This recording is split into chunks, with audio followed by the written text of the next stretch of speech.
Aspect les plus importants du système immunitaire, la capacité de développer une mémoire immunologique. Cela signifie qu'une fois que la personne ou l'animal est exposé à un agent pathogène particulier, c'est-à-dire à tout ce qui peut causer une maladie, il développera une résistance à l'infection par le même agent pathogène à l'avenir. Le système immunitaire adaptatif contient des globules blancs, connus sous le nom de lymphocytes T et B. Ceux-ci sont activés lors de la première fois ou de l'exposition primaire à un agent pathogène. Une fois que l'agent pathogène a été combattu par notre corps, la population de ces T et B, les lymphocytes connus sous le nom de cellules mémoire, restent dans l'individu. Ces cellules mémoire restent en veille, prêtes à réagir rapidement lorsque l'individu est accent aigu exposé à cet agent pathogène particulier dans ce que l'on appelle une exposition secondaire. La mémoire immunologique aide le système immunitaire à réagir beaucoup plus rapidement et efficacement que lors de l'exposition primaire. Par conséquent, l'individu est généralement protégé contre le développement de symptômes de la maladie. Maintenant que nous connaissons la mémoire immunologique et les vaccins, cela signifie simplement que nous générons artificiellement cet effet mémoire.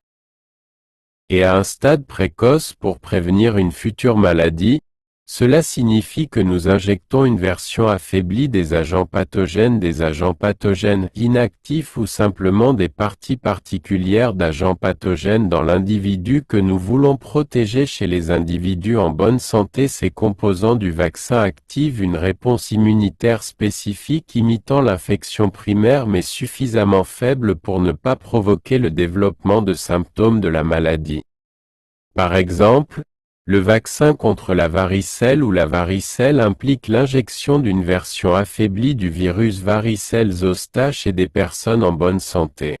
Individu, ce virus affaibli ne provoquera pas de symptômes de la varicelle, mais il activera une réponse immunitaire en conséquence. Lorsque l'individu vacciné rencontre à nouveau le virus varicelle zoster, par exemple d'une personne infectée par la varicelle, il ou elle montrera une réponse immunitaire mémoire rapide au virus et ne développera pas les symptômes de la varicelle en tirant parti de la mémoire immunologique. De cette manière, la vaccination prévient et contrôle la propagation d'un large éventail de maladies, y compris la poliomyélite, la variole, la coqueluche, la rougeole et les saisonniers.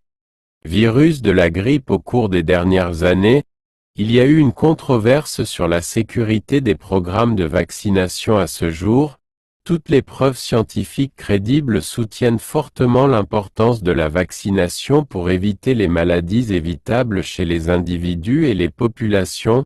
Donc voilà, les vaccinations déclenchent notre système immunitaire pour développer des cellules mémoire à l'avance. Ce qui signifie que notre système immunitaire est prêt à lancer une attaque dès que un agent pathogène pénètre dans le corps.